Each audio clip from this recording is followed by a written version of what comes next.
నీతివంతుని జ్ఞాపకం చేసుకున్నట్టు ఆశీర్వాదకరమగు. దేవుని స్తోత్రం. హల్లెలూయా, హల్లెలూయా. హల్లెలూయా. నీతి అంటే ఏంటండి?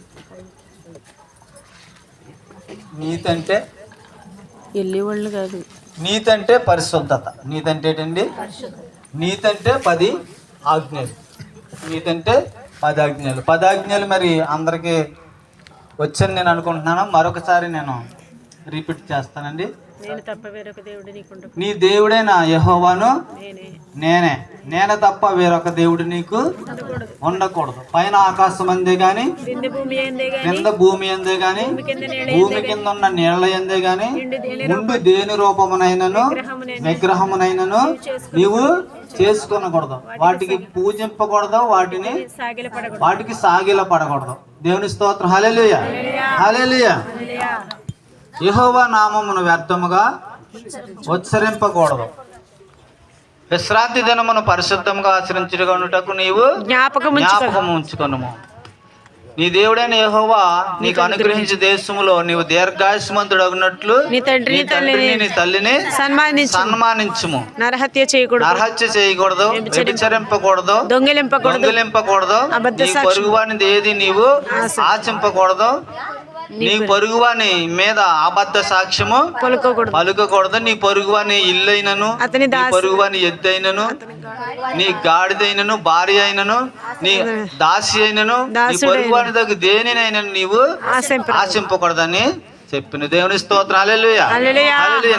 నిర్గమాకాండం 20 అధ్యాయంలో మనకి 10 ఆజ్ఞలు కనిపిస్తాయి. నీతి అంటే 10 ఆజ్ఞలు. నీతి అంటే పరిశుద్ధత.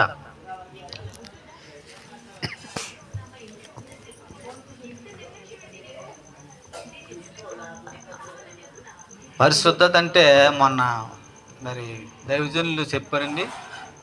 పక్కింటి కొబ్బరాకు మన ఇంట్లో పడింది అనుకోండి, ఆ కొబ్బరాకును కూడా మనం ఏం చేయకూడదని తీసుకుని సీప్రీ చేసుకోకూడదంటండి. దేవుని స్తోత్రం. హల్లెలూయా, హల్లెలూయా, హల్లెలూయా.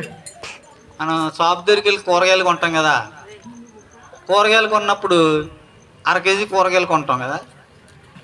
అవి తీసుకుని మనం ఏం చేయాలి? సంచిలో.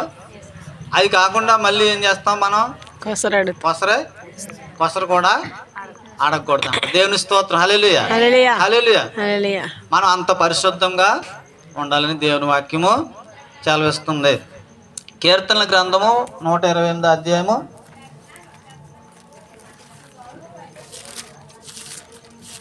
1వ వచనం. యెహోవా యందు భయభక్తులు కలిగి ఆయన త్రోవల యందు నడుచువారు అందరూ ధన్యులు.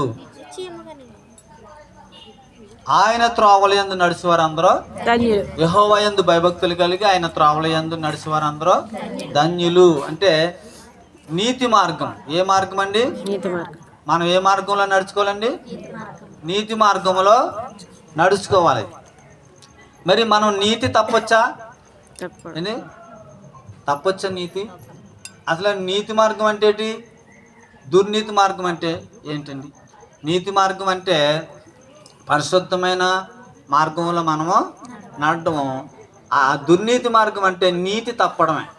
అంటే అవ్వ ఆదాము ఉన్నారండి, వాళ్ళు ఏ పాపం చేయలేదు. ఏ పాపమైనా చేశారా? చేయలేదండి. తినొద్దన్న పండు తిన్నారు, అంతే. అదే అంటే దేవుని మాట మనం ఏం చేస్తామండి? తిరస్కరించి, అదే మాట తప్పడం అన్నమాట. నీతి మార్గం అంటే మాట తప్పి మనము ప్రయాణము చేయడం అండి. దేవుని స్తోత్రం. హల్లెలూయా, హల్లెలూయా.